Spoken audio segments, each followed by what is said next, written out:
예, 경제와 투자에 대해서 깊이 있게 생각하는 시간, 딥사이트 시간입니다. 이번 주 들어서 가장 중요한 한미 간의 무역 협상이 타결된 상황이고요. 코스피는 이제 역사적 최고치를 향해서 달려가는 상황인데요. 지금의 시장을 어떻게 판단하고 대응할 것인가, 오늘 딥사이트 시간에 얘기합니다. 허재환 유진투자증권 상무, 문남중 대신증권 수석연구위원 두 분 함께 모셨습니다. 어서 오십시오. 네, 안녕하십니까. 저희가 딥사이트 시간에 정말 인사이트 있는 얘기를 깊게 하지만 오늘은 개인적으로 제목이 마음에 듭니다. 네, 다 올랐나 덜 올랐나 이런 주제인데요. 허 상무님께 일단 연초 대비 코스피 상승률을 봤더니만 반올림해서 36% 우리가 올랐습니다. 정말 역대급으로 오른 건데 지금 시장 구간에서의 어떤 판단, 고점에 대한 우려들이 좀 있잖아요. 어떻게 보세요? 네. 약간 사상 최고치에 이제 조금씩 접근을 좀 하고 있고, 워낙 이제 연초 이후에는 이제 30% 이상, 그리고 6월 선거 이후에 이제 급등을 하다 보니까 약간 좀 그 고점이 아닌가라는 걱정들을 좀 하시는 것 같긴 한데, 아직까지는 좀 더 상승 속도는 좀 주춤할 수는 있지만 추세가 끝났다라고 보고 있지는 않고 있습니다. 이제 가장 크게 생각하고 있는 부분은 역시 이제 기업들의 실적이 그냥 상반기 때는 여러 가지 정책에 대한 기대, 그다음에 관세 불확실성의 완화 이런 것들 때문에 이제 올랐지만, 그래도 내년 하반기 시장은 내년을 보고 이제 투자를 해야 될 텐데, 내년의 실적이 그래도 올해보다는 좀 좋아질 수가 있을 거다라는 기대감들이 아직은 유효하기 때문에 시장이 끝났다라고 보기보다는 상승세가 속도가 지금처럼 이렇게 가파르게 올라가긴 어렵지만 그래도 추세는 좀 유지가 될 거다라고 저희는 좀 보고 있습니다. 사실 실적이라는 단어를 꺼내실 때는 우리 기업 실적이 그리 좋지 않은 거 아닌가라는 생각이 드는데, 일단 내년 실적을 보고 주가는 미리 올해 하반기니까 내년에 대한 기대감을 또 반영을 해야 되는 거군요. 네. 문남중 위원께서는 사실은 미국 시장도 굉장히 어렵고 우리도 좀 조정받을 때, 특별히 미국 같은 경우 좀 표현상 쫄지 말고 계속 가져가야 된다 이런 말씀 하셨잖아요. 그런데 미국도 굉장히 탄력 있게 지금 가는 상황인데, 우리도 오르고 미국 주가도 오르고 꽤 좀 우려가 있을 정도로 오릅니다. 미국 증시, 한국 증시 지금 상황 판단은 어떠세요, 수석님? 올해는 연말까지 방향성 자체는 상승할 수 있는 장세라고 생각을 합니다. 다만 8, 9월 달에는 좀 쉬어가는 흐름들이 나타날 여지가 있다고 생각을 하고 있는데요. 제가 이런 얘기 드리는 이유는 2021년에서 2024년도 S&P 500 또 코스피의 월간 수익률을 놓고 온다고 하면 5월부터 7월 상승장이 좀 연출이 됐다가 8, 9월 달 같은 경우에는 각각 마이너스 0.2%, 마이너스 4.2% 미국 증시가 하락하는 흐름들을 좀 보였기 때문에 이 흐름을 좀 답습하는 게 올해도 동일하게 나타나지 않을까라는 생각을 해보고 있습니다. 물론 이제 미국 증시 하락할 때 한국의 코스피의 하락 변동률이 조금 더 컸기 때문에 아무래도 이제 미국 증시가 숨고르기 구간을 보인다라고 하면 한국은 사실 막연한 기대감으로 많이 오르는 상황이기 때문에 좀 변동성을 커질 여지가 있지 않을까라는 생각 좀 해보고 있습니다. 네, 8, 9월에는 조정 이후에 재상승을 예측을 전망을 하셨는데요. 계절적 그런 시기적으로 보면은 허 상무님은 어떻게 보세요? 비슷하게 조금 숨고르게 내지는 조정이 조금 있을 수 있을까요? 네. 예, 숨고르기를 좀 생각하고 있습니다. 근데 저희 예를 들어서 저희 코스피 같은 경우에 2010년도 이후에 지난 한 15년 동안의 데이터들을 보면은 바닥에서 저희 한국 시장이 올랐던 거에 어떤 최고치가 한 40%가 조금 안 됩니다. 그러니까 물론 2008년, 2009년 글로벌 금융위기 때나 코로나 때는 조금 다른 급락 이후에 이제 올라가는 모습이긴 했는데, 어쨌든 이번에도 저희가 이제 4월 8일 저점 이후에 거의 이제 한 40% 가까이 주가가 올랐거든요. 그러니까 여기서 주가가 올라가긴 하더라도 속도는 여기서 더 가팔라지긴 어렵다라고 보면은 약간 8, 9월 달에 좀 쉬어가는 국면이 분명히 좀 나올 수 있다, 이렇게 예상을 하고 있습니다. 네. 대외 변수들 좀 그럼 체크하겠습니다. 네.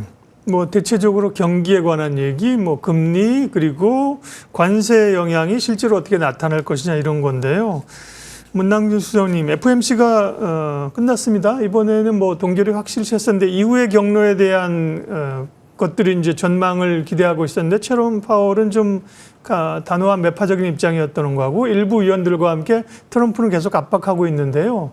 향후 경로나 이 제롬 파월과 관련된 노이즈는 시장에 어떤 영향을 미칠까요?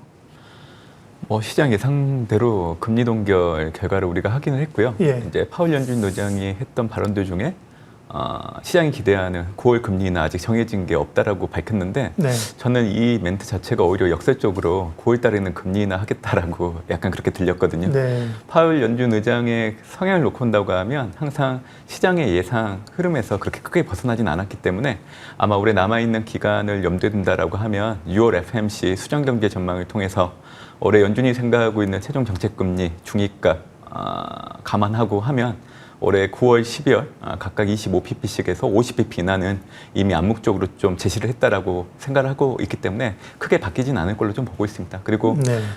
연준조차도 물가보다는 앞으로 고용시장 동향을 좀 주시하면서 이를 반영한 통화정책에 대한 발언들을 계속 할 걸로 좀 보고 있기 때문에 기조 자체는 그렇게 바뀌지 않은 흐름으로 가지 않을까라는 생각 좀 해보고 있습니다. 네.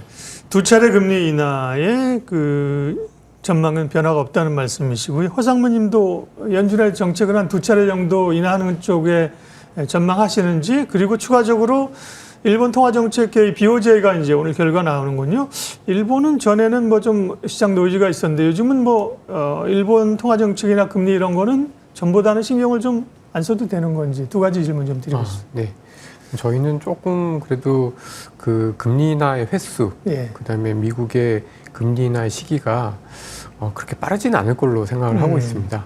그러니까 적어도 이제 9월 달에 금리를 인하를 하려면 이제 앞으로 한 2번 정도의 이제 물가하고 고용 지표를 봐야 되는데 2번 가지고 미국 경기가 확 무너져서 빠르게 9월에 금리를 하기에는 약간 좀 시간은 좀 부족하지 않겠는가라고 생각을 좀 하고 있어서 네. 저희는 이제 빠르면 11월, 전반적으로 한 12월 정도가 그 전에는 좀 한 번 정도 하지 않을까라고 예상을 좀 하고 네. 있습니다. 그리고 일본 같은 경우에는 이게 그 물가가 생각보다 굉장히 높거든요. 일본의 물가가 지금 3%대에 계속해서 있는데 일본은 좀 물가 오르길 좀 원했던 거잖아요. 네. 네.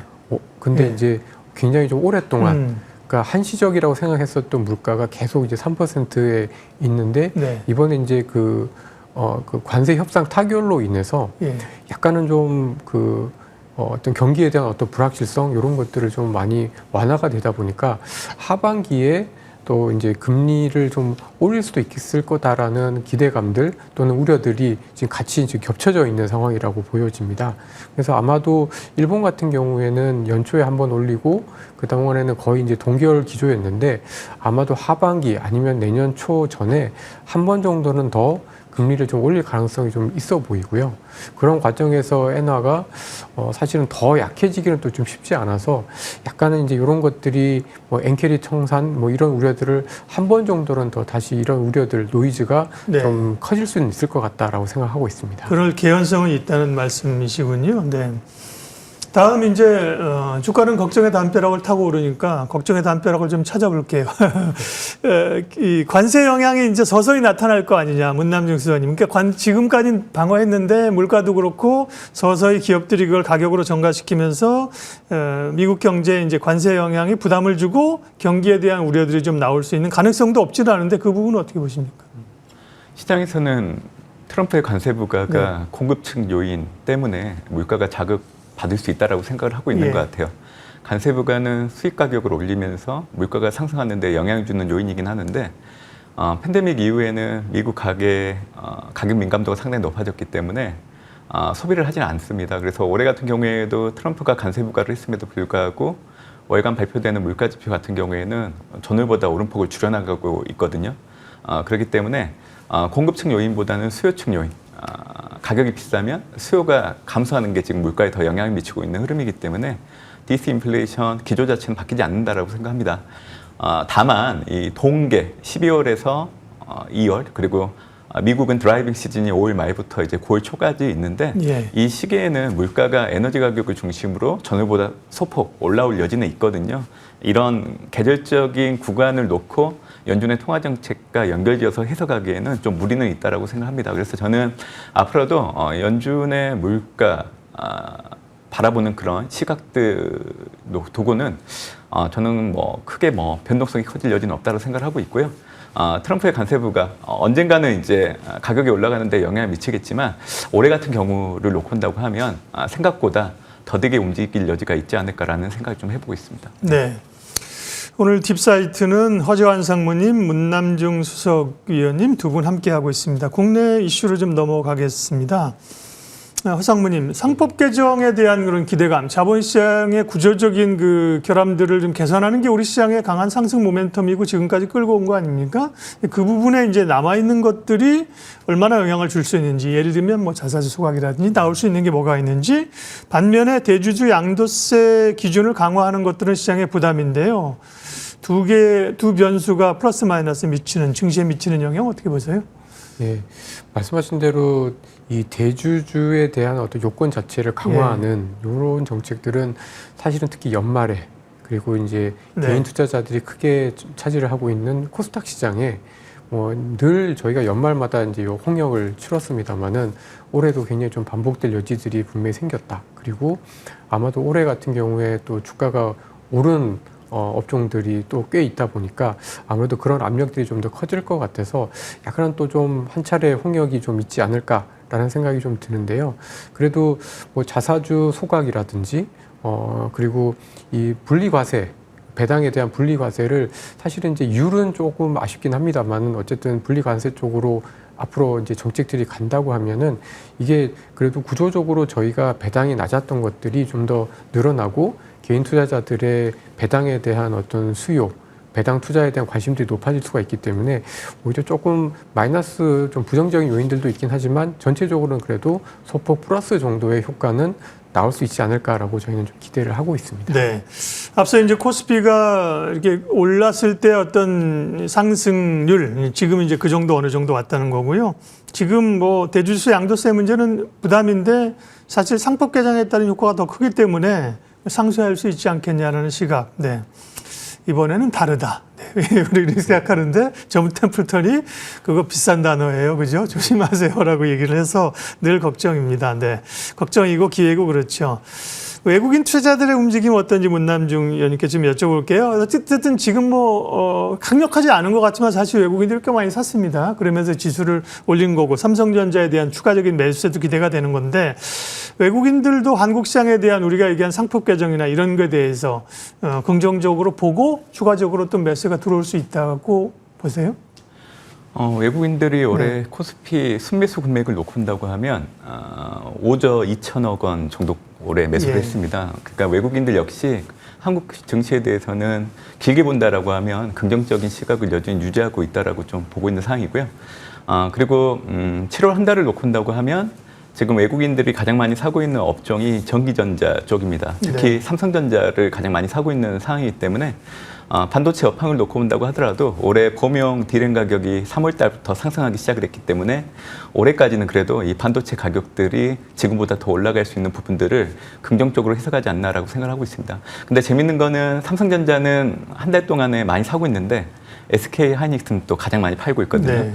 그래서 앞으로 삼성전자와 SK 하이닉스 주가 간에 뒤바뀜이 좀 나타날 여지도 있지 않을까라는 생각을 좀 해보고 있고요.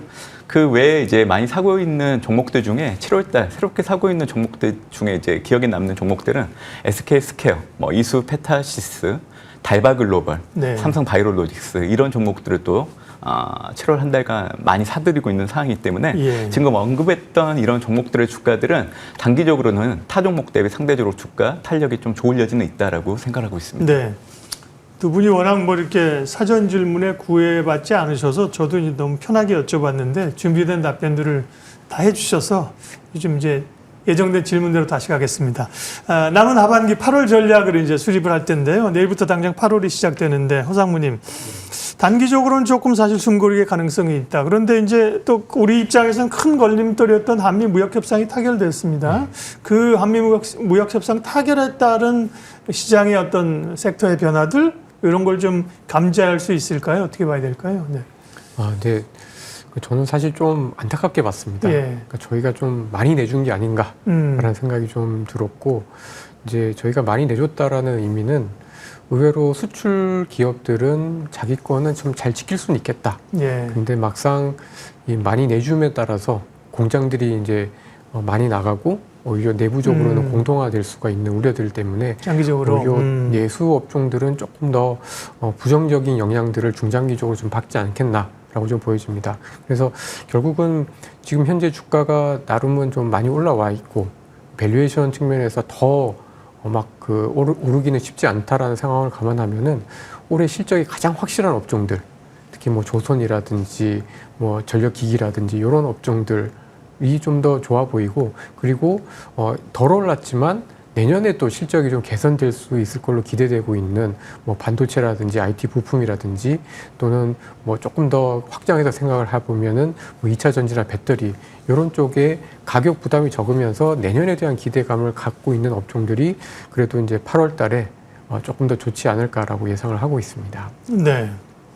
그러게요. 이제 제가 방송하면서 이제 여러분 얘기 들은 거로는 기존에 이제 미국이 가지고 있는 관세율이 어쨌든 평균해 보면 한 3에서 4%? 네. 근데 지금은 기본 관세 10으로 깔고 대부분 국가가 15니까 10%포인트 이상 관세가 올라간 건데요. 와, 이 영향이 중장기적으로 세계 경제, 미국 경제 어떻게 영향을 미칠까 참 걱정도 됩니다. 문 의원님께는 미국 시장들, 사실 지금 미국도 주도하고 있는 거 결국 기술주 또 M7이거든요. 실적은 또 잘 나오더라고요. 우려는 많은데, 그죠? 어제 간밤에도 실적 발표 메타나 뭐 마이크로소프트나 잘 나왔어요. 결국 미국 시장은 이런 M7 기술주 중심으로 더 가는 분위기일까요? 미국은 2023년도 10월을 시점으로 네. 지금 상승장이 이어지고 있는데 그 바탕에는 경기 확장과 실적을 두고 있기 때문에 펀더멘탈 장세라고 보시면 됩니다. 그래서 미국 증시가 올라가는 거는 이상하게 보실 이유는 없다라고 생각을 하고 있고요. 다만 8, 9월 달에는 과거 패턴처럼 좀 쉬어갈 여지가 있다고 생각을 하고 있습니다. 아마 하락하게 된다라고 하면 과거 평균 4.5% 정도 하락을 했기 때문에 이 정도 수준을 감안한다라고 하면 S&P 500 지수 기준으로 6,100선 정도 산출이 됩니다. 그래서 8월보다는 9월 낙폭이 더 클 걸로 좀 보고 있기 때문에 아마 6,100선대 S&P 500 지수가 내려오게 된다라고 하면 올해 주도했던 대상들 AGI나 원전 우라늄, 가상자산, 스테이블 코인 그리고 양자 컴퓨터 관련된 종목들을 좀 담는 기회로 삼으시면 좋지 않을까 생각을 좀 해보고 있습니다. 미국장은 아니면 이제 국내 증시 역시 8, 9월 달 좀 쉬어간다라고 하면 저는 전체 지수는 하락하더라도 지수를 받쳐주는 개념에서 삼성전자 같은 일부 종목 그리고 2차 전지, 낙폭이 가드했던 종목들에 대한 매수세는 계속 이어질 여지는 있다라고 보고 있기 때문에 쉬어가는 구간 속에서도 투자하기에는 충분히 있다라고 판단을 하고 있습니다. 네, 은남중 의원님께서는 미국과 한국의 우리가 포트폴리오 전략을 어떻게 하면 좋을지까지 답변을 주셨고요. 그 부분은 시간이 되면 제가 추가 질문하겠습니다. 허상무님, 그러면 우리가 8월을 지금 앞두고 있는 상황인데 8월 뭐 한 8, 9월 정도 포트폴리오 전략 좀 주십시오. 네. 네. 아까도 잠깐 말씀드린 것처럼 약간 이제 지수상으로는 그리고 밸류션 상으로 더 이렇게 치고 가기는 좀 부담스럽기 때문에 비교적 덜 올랐거나 어쨌든 가격에 대한 부담이 좀 덜한 업종들을 조금 더 비중을 늘리고 그렇지 못하고 좀 그동안 많이 올랐던 업종들은 약간은 좀 줄이거나 조정을 하는 이런 전략들이 좀 필요해 보이고요. 저도 이제 동감하는 부분은 SK 하이닉스랑 삼성전자를 비교를 해보면 이 수익률 격차가 엄청나게 지금 벌어져 있는 상황이라서 당분간은 뭐 여전히 경쟁력은 SK 하이닉스가 있긴 하지만 주식시장의 모습은 조금 달라질 수는 있겠다라고 생각을 좀 하고 있고, 또 특히 최근 들어서 이제 중국의 어떤 공급 개혁 노력과 더불어서 소재 산업이나 2차 전지 이런 쪽들도 그동안에 워낙 좀 많이 그 수익률이 그 지수와의 어떤 격차가 좀 커져 왔기 때문에 그런 부분들이 좀 줄어드는 과정에서 좀 더 저희가 이제 포트폴리오를 생각해 볼 수 있을 것 같다라고 생각하고 있습니다. 그러면 이제 그동안에 못 올랐던 것들 소외주들의 일정 부분 추가 상승 키 맞추기 뭐 이런 구간으로 봐야 된다는 말씀이신가요? 네, 그렇습니다. 예. 그러면 주도주로 우리가 여겼던 뭐 조방원, 전력 이런 쪽은요? 그쪽은 여전히 좋긴 한데 아마도 조선 업종이나 그 방산이라든지 뭐 이런 쪽들은 여전히 긍정적입니다. 긍정적이지만 가격에 대한 부담들, 그러니까 특히 조선주 같은 경우에는 6월 달 들어서 7월 한 달 동안 좀 나름 조정을 보였는데 또 최근에 또 굉장히 좀 강한 모습을 보여주고 있는데요. 아마도 지금처럼 계속 계단형으로 좀 올라가지 않을까. 급등한 이후에 좀 쉬었다가 실적 발표 시즌이 되면 또 다시 올라가는 그런 형태가 좀 될 것 같습니다. 결국 실적이 뒷받침하니까요, 그죠? 네. 문 의원님께 마지막으로 아까 이제 미국이나 한국에 미국 같은 경우 특별히 최근에 약간 성장주 단으로 이제 가는 기업들 혹은 가능성 있는 기업 조정받으면 좀 사면 좋겠다고 하셨는데 근간 기본적으로 어쨌든 AI의 그 베이직이 흐르는 거잖아요. AI와 관련된 뭐 하드웨어나 소프트웨어나 전력이나 이런 쪽은 어떻습니까? 미국 기업들은요. 예. 올해부터 이제 AI 구현 목적이 추론용으로 바뀌기 때문에 사실 하드웨어보다는 소프트웨어 관련된 기업들의 주가가 더 강세를 보일 겁니다. 그나마 이제 하드웨어에서 답을 찾으시려고 한다라고 하면 작년까지는 엔비디아의 GPU가 많이 팔렸지만 올해부터는 주문형 반도체에 해당되는 ASIC, FPGA 이런 반도체가 많이 팔리는 구도가 만들어질 걸로 좀 보고 있기 때문에 어떻게 보면 AMD나 인텔, 브로드컴 같은 그런 종목들 위주로 선별적으로 접근하시는 것도 좋은 한 해가 될 거로 좀 보고 있고요. 지금 미국의 2분기 어닝 시즌 진행되고 있는데 6월 말 추정됐던 게 S&P 500의 EPS 증가율이 4.9였는데 지금 6.4까지 계속 올라오고 있습니다. 그리고 M7 같은 경우에는 14.1%, 그리고 나머지 S&P 500의 493개 기업 같은 경우에는 3.4% 정도. 그러니까 상대적으로 M7이 실적을 주도하고 있기 때문에 단순하게 많이 올랐다는 이유만으로 이제는 좀 다른 종목을 보겠다라고 보시기보다는 실적을 바탕으로 올라가는 그런 해당되는 게 이제 성장주이기 때문에 올해 연말까지는 꾸준하게 관심 있게 좀 보시는 게 좋지 않을까 생각하고 있습니다. 네. 오늘 딥사이트 유진투자증권 허재환 상무, 대신증권 문남중 수석연구위원 함께했습니다. 저희가 이제 두 분을 함께 모시는 게 콜라보가 좋아서 모시는데 사실은 오늘도 그렇지만 더 진가는 이전에 나와서 쭉 지금의 흐름들을 예측해 주셨다는 게 중요하고 그렇다고 보면 오늘 한 얘기가 이후에 이제 8, 9월에 대응 전략을 줄 수 있는 거죠. 예. 딥사이트 오늘 두 분 함께 했고요. 인사드리면서 저희 시장공감태는 마치도록 하겠습니다. 오늘도 좋은 결정하시고요. 두 분 오늘 말씀 고맙습니다.